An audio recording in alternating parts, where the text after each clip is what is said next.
Hello YouTube, this is Thomas Judge, back once again with another YouTube reading guide series. It has been a minute. So today is the first of a series of 10 videos that is going to walk through the often overlooked and often misunderstood and unknown annual events published by DC throughout the 90s. Now, to create this reading guide, I have read or at least reviewed the 198 comic issues that comprise the DC annual events, and I've used that knowledge to build this, which is the internet's most detailed guide to them.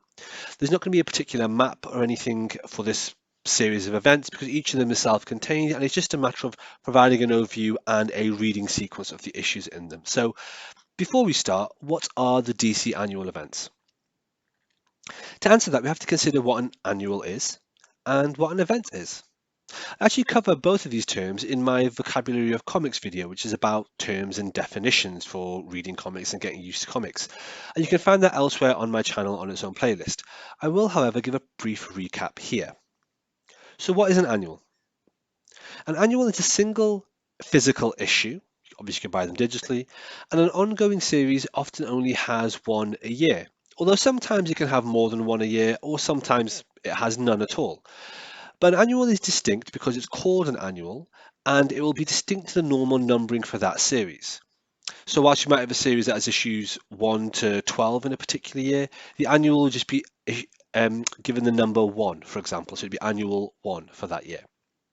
Now, in the current comic era, the storyline within these annuals are normally part of the ongoing series, which means that it's obligatory to pick up the annual to understand what's going on. And on the other hand, it's also kind of an excuse for you to buy 2 issues of your favorite series coming out in a single month. Now, sometimes, and this happened a lot more earlier on, especially in the 90s, annuals were quite self-contained. So you could just pick them up by themselves and there would be a story that would be a one and done. Keep in mind, some series have them, some do not. So what is a comics event? Well, a comics event is an event in which a particular large-scale event or occurrence happens.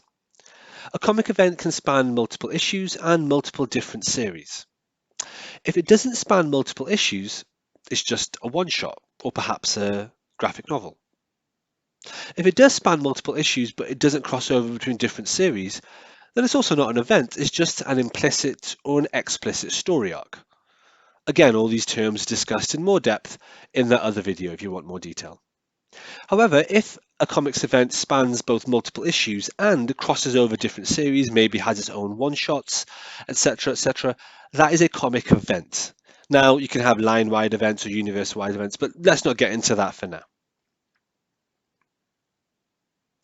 So the DC annual events we are talking about here are specifically referring to something that DC did each year for 10 years throughout the 90s. So as you can see, this applies from 1991 to the year 2000. So for those years, once in the year, on a given month, DC released an annual for all, or rather most, of their series. And these annuals were all tied in together. In other words, they were one linked event. Now, some of those were explicitly linked as one big story, but especially later on, they weren't explicitly linked, they were kind of implicitly linked by a shared theme. If you want to know what I mean by that, like for example, we might have one year where the theme was pulp fiction, so like cowboy stories and westerns and things like that. And the stories might not be linked, but they'd all share that same thematic feel. The devil is in the details here, and that's what this series of videos is about. Now, I personally only learned about these annual events relatively recently, literally in the last year or so. Until then, I would see DC comic annuals, from the 90s at least, with particular taglines or branding, and I never really understood where they fitted in. Like, were these events, were these ongoing series? What's going on here? Well, now I finally do understand them. And because I couldn't find anything else on YouTube explaining this, I thought I'd make a series on it. Hence this explanatory video series. Now, before we get into it, just a couple of ground rules. These annual events are totally separate to the ongoing stories in these various series.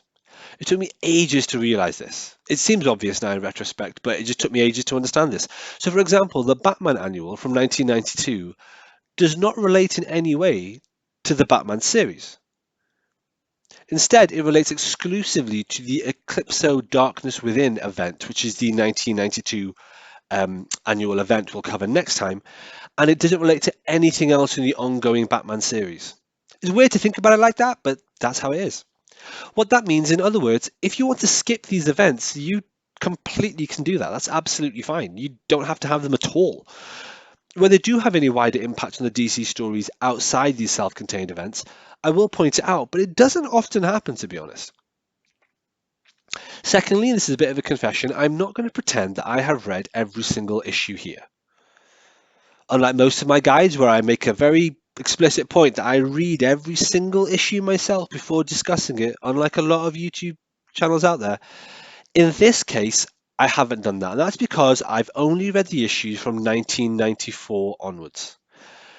That means that whilst this video, and in fact the next two videos, cover the years 1991, 1992, and 1993, that is based solely on desk research and not on any first-hand reading experience. The reason for this is simple, and I've mentioned it on several of my other series. I do not generally read comics set before the mid-90s. This is a personal choice, and it's simply because I don't enjoy reading them. Um, Also, this channel isn't income generating. I don't have a Patreon. It's not monetized. Therefore, I don't have to do anything I don't want to do. Nonetheless, I have done the research and I will be discussing these early 90s series. But from the fourth video in this series onwards, that's 1994 onwards, rest assured, I have read every single page of every single issue I'm talking about firsthand. So with those ground rules out of the way, and with no further ado, let's start with the first DC annual event, which was in 1991 and was called Armageddon 2001. It's a weird title. The reason for it is back then the idea of 2001 was kind of like a future that people could speculate about a great deal. I know that sounds crazy now looking at it back from over 20 years ago, but in the 90s and the 80s, the idea of the year 2001 had this big kind of totemic feel in people's minds. Now, the event itself, Armageddon 2001, refers to a gigantic battle between all of Earth's heroes and all of their allies and so on, and a villain known as Monarch. And this isn't really a spoiler, but essentially the premise is all the superheroes were killed, and Monarch plunges the world into this kind of dictatorship, like a global totalitarian state that he rules. Now that's all like the setup for the series for this event. Now in this event, what it's about is actually in the year 2030, Matthew Ryder, who you might know as one of the Wave Riders.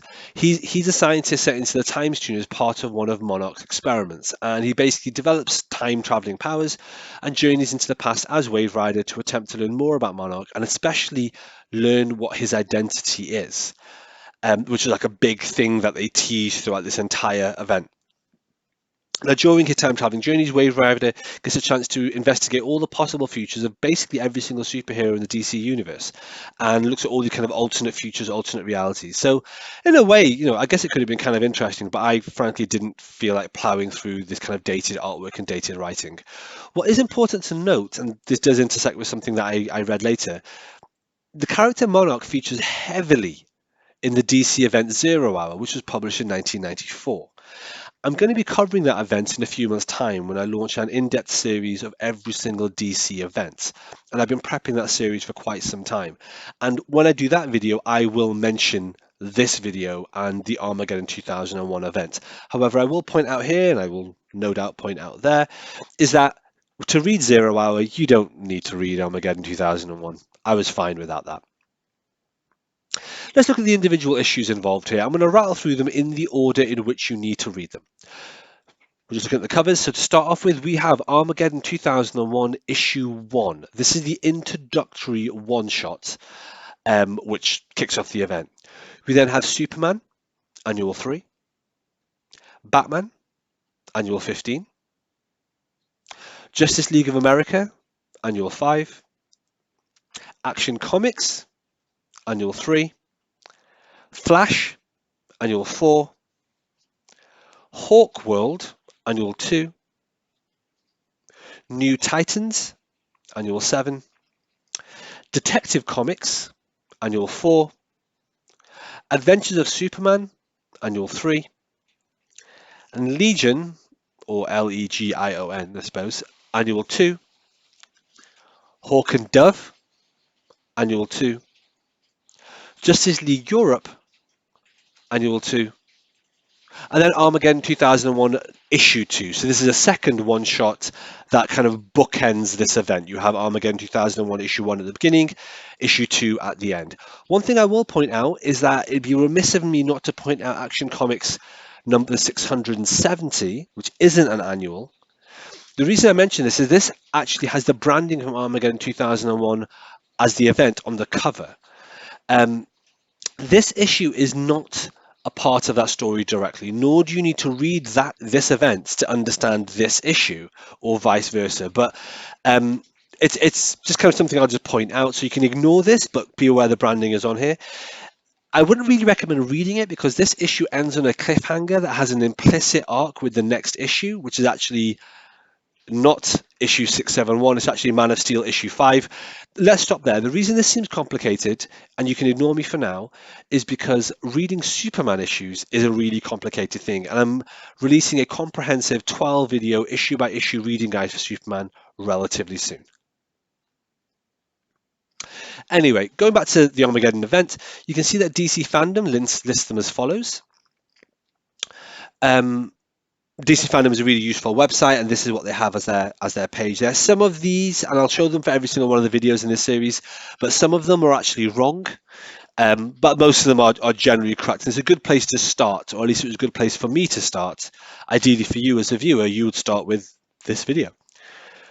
It's also worth noting that the Armageddon 2001 event has 2 follow-up miniseries. Firstly, it has Armageddon, the Alien Agenda. There are 4 issues of that, and I'm showing them here. These are the covers. I didn't even bother trying to track these down, and again, not my sort of thing. And then, subsequent to Armageddon, the Alien Agenda, it has another 4-issue series called Armageddon Inferno, and again, I'm showing the covers here. I don't really quite know how those tie in.